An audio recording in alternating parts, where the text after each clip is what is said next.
You will need to. I will need to. Yes. Sorry, we're all rushing about, and I've just been talking to the Law Society, as I will be again talking about access to justice tomorrow morning. Well, it's around 8 o'clock tomorrow for a fringe meeting on the cuts to legal aid, and of course a large part of that concerns cuts to legal aid that affects children. And I'll just start by saying it's a real pleasure. It's my first time on the front bench this year. It's a real pleasure to work with like Sharon. You expect, I suppose, all politicians like sort of sort of Terry Como sort of way to praise all other politicians, but the clue is to listen when they don't. You never slag off your colleagues, but occasionally you don't mention them. So if I do say that I am just very admiring of the job that Sharon is doing in bringing a huge amount of energy and warmth to the job that she's doing, and we work very closely on, for example, the issue of children's centres, because it just happens in my constituency they've decided that the local Tory council is going to close 9 of the 15 children's centres. Well, you would, wouldn't you? What possible good would they be doing to anybody? And I do think that the backdrop to this, and I'll say a little more about this in a moment, is cuts. It is because actually there are some things that the government is doing in the justice field that affect children which are positive things. And although I disagree with most of what is in the current legislation on legal aid, on access to justice, when you look at the sentencing part of the LASPO bill that's going through at the moment, the one that I'm taking through Parliament for the opposition. Sorry, for the benefit of those of us. Legal aid sentencing and punishment of offenders. But the fact that it says punishment of offenders is a clue to the fact that added into the bill for the benefit of some of the Daily Mail at the last minute was various soundbite bits of the removal of the 50% discount on sentencing, and insertion of various new offences, carrying knives, criminalising squatting, that sort of thing, which is all just playing to the gallery, the press gallery, that is.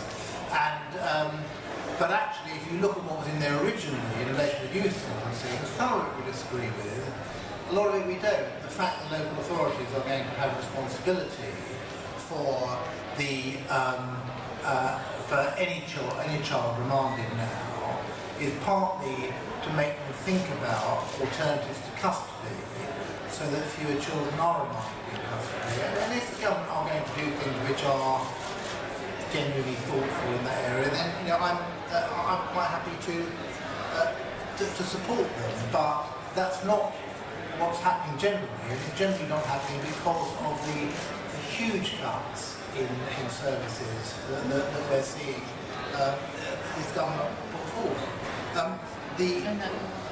We've got not a very good history in this country of being either child-centric or treating children well. I'm going to read you something that's about 100 years old now. This is from John Bull magazine, reporting abuse at the Akbar Nautical Training School, where boys were being gagged before being birched, that anyone who was ill was caned as a malingerer, that boys were drenched with cold water or made to stand up all night for trivial misdemeanours, what we would call torture today, but which was considered to be the appropriate treatment of children 100 years ago. You do sometimes wonder how much, we obviously think of the past a lot, but you do sometimes wonder whether our attitude to children in everyday life, better in the criminal justice system, has moved on at the pace that it should have done. Now, I'm actually quite proud of the record of the Labour government in terms of young offenders, which is my area of responsibility over the 13 years we were in government. And I'm going to quote you a couple of figures here. A 43% cut in first-time offenders in the last Parliament, from 107,000 to 61,000, and a cut in the number of offences from 301,000 to 198,000. That's a 35% drop, and a cut in the under 18 prison population from almost 3,000, 2,932, to less than 2,000 today. That's a drop of 30%. I don't think those figures, I use them a lot, but I don't think those figures are generally well known.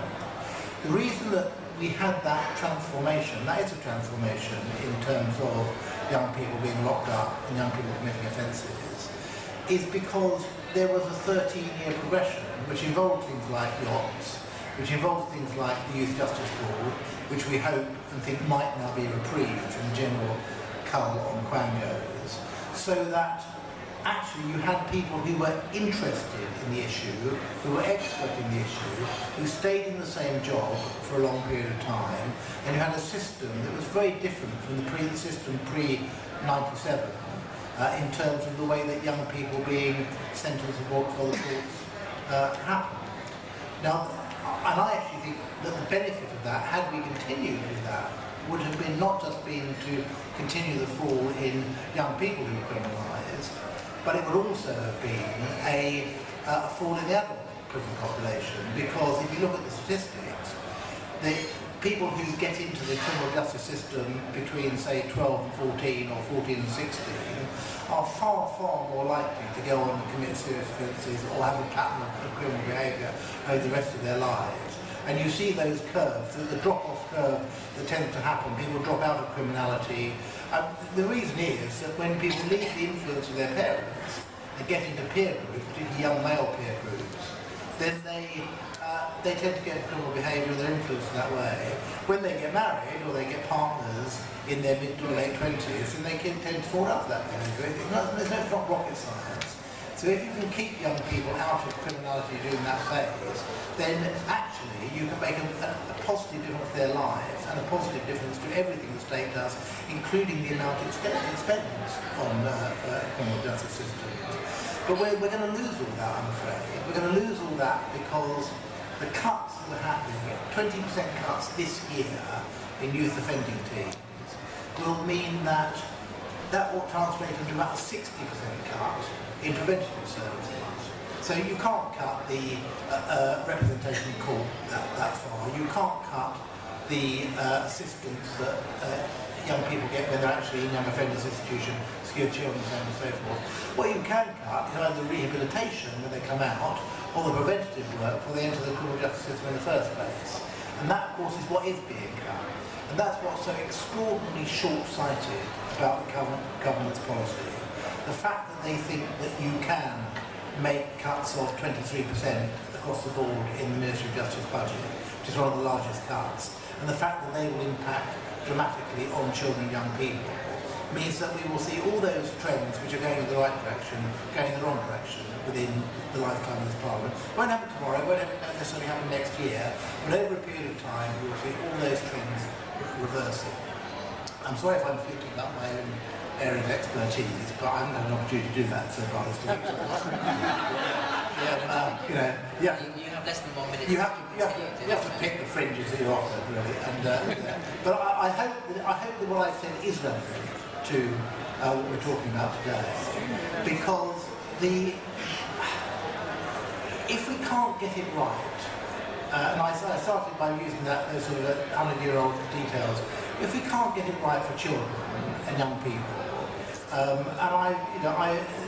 there are still horrific levels of abuse. I was talking to Bernardo's yesterday, and the level of not child sex abuse, which I think we're quite familiar with as a country society, but child sexual exploitation, organised gangs that are happening, is rising. And if we're not taking those issues seriously, taking our UN responsibility seriously, as we should be in many areas of the justice system here, and not saying it's all about Europe or it's all about international affairs and it's not something that we should be concentrating on, then we are going to end up with that broken society that David Cameron says we already have. I don't believe we have a broken society, but if we go on the way we are, in the cavalier fashion we are, and particularly the way we treat young people, that's where we will be in 5 or 10 years' time.